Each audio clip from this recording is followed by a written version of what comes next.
Magic Mike, hit me, what you got? So we've got a new product we're offering to the construction industry. It comes along with an app, it's a technology device.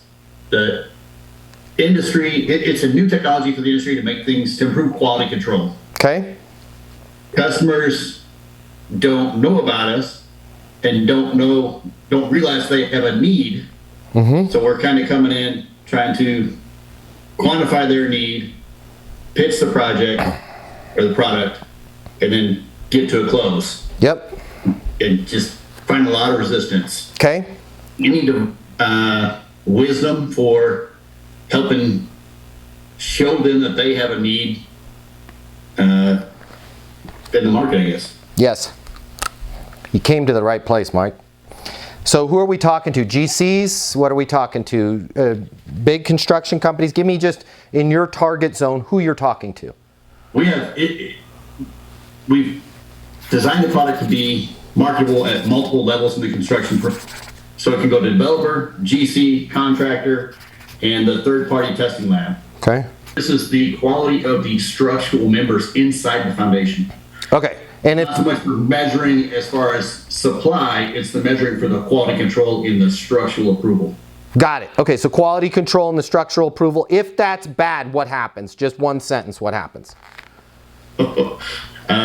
Building falls down. Yeah, short life of the foundation, or building could fall down. Okay, so here's the piece of information that I want to give you, Mike, right here, right now, and this is going to help everybody else. We talked about this, but it was a while ago. The last time we talked about this was a while ago. I'm a black belt in jiu-jitsu. I love me some MMA and some jiu-jitsu. By the way, if you guys ever train with me, there's one thing I'm known for. I can do one thing really, really well. I can do one thing world-class level, and that's a triangle submission. So it's pretty neat that we're going to talk about the triangle, because I'm T-City, where I come from over at Easton Training Center. You're going to get triangled if you go with me. But what we're going to talk about is the triangle, but this is not a martial arts triangle. Here's your problem.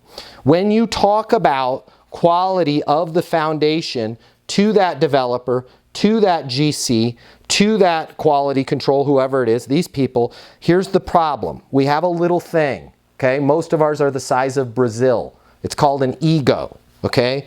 Ego.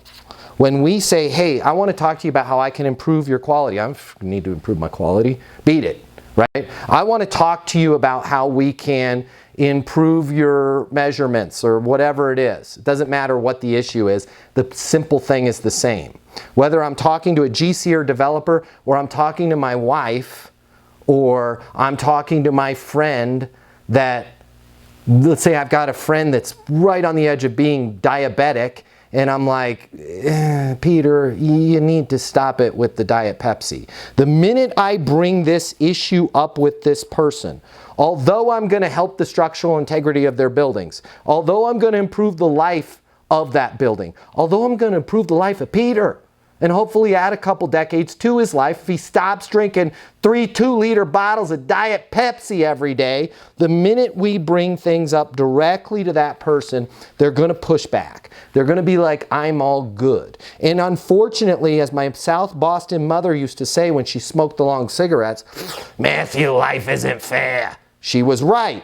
Life isn't fair, because I might bring this issue up to this GC or developer. They're going to push me away, and guess what else might happen?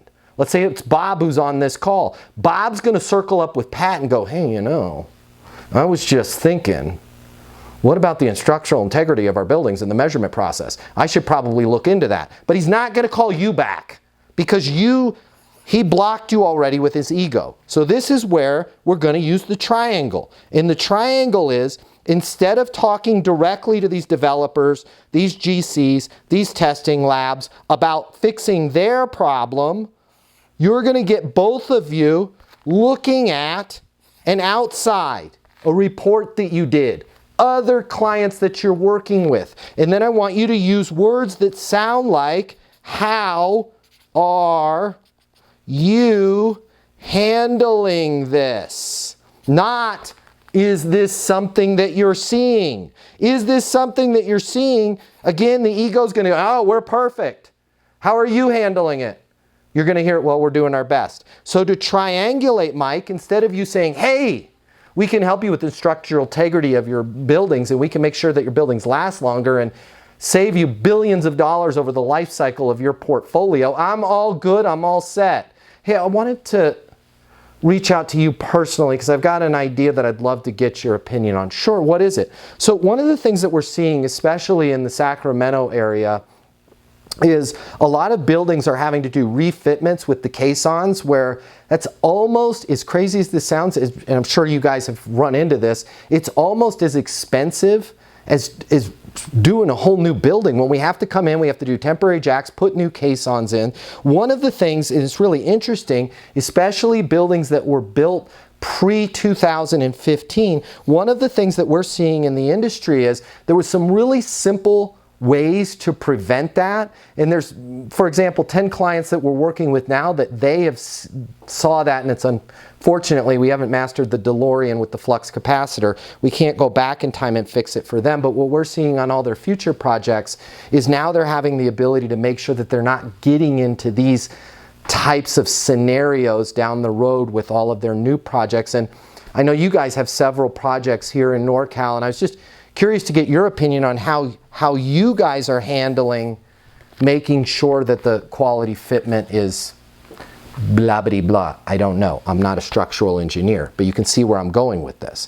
Well, it's interesting you say that, because I was just going to have a meeting with Pat about that this week. That is something that's on our radar screen. I'm not saying we're doing anything wrong right now, but it's definitely something that we're looking at.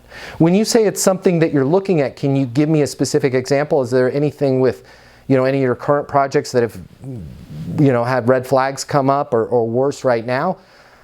Yeah, we have had a couple projects go bad. With that research that you were telling, is there any way you can send me over something? Because I do, again, I mean, I got to run right now, but I do have a meeting with Pat, our CEO, here in a little bit. Can you send me something? Yeah, absolutely, 100%. I'd love to send you something. What specifically were you looking for in that document?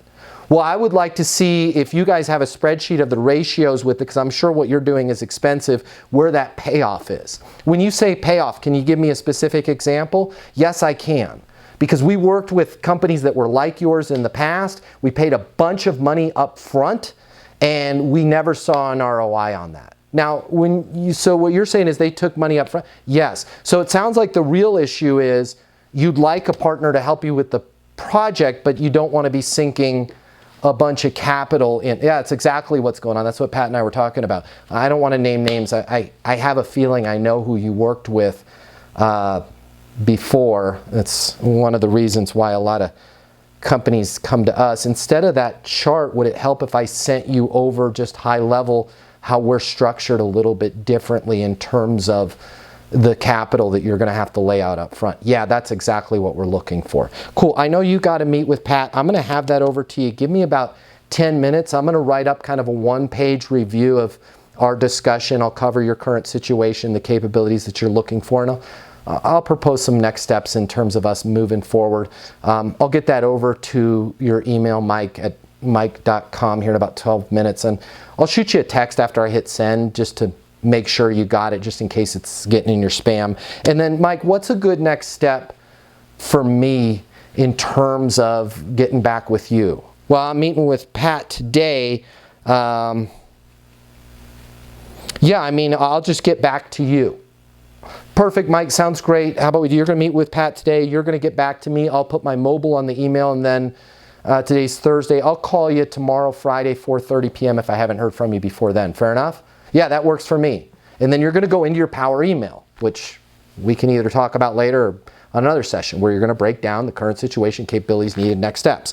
My point to all of this is, without the triangle, my favorite submission in jiu-jitsu, you're never going to have this level of conversation unless they have buildings falling down around them right now and are like, good God, we need to fix this, right? Anybody else, their ego is not going to allow them to have the conversation.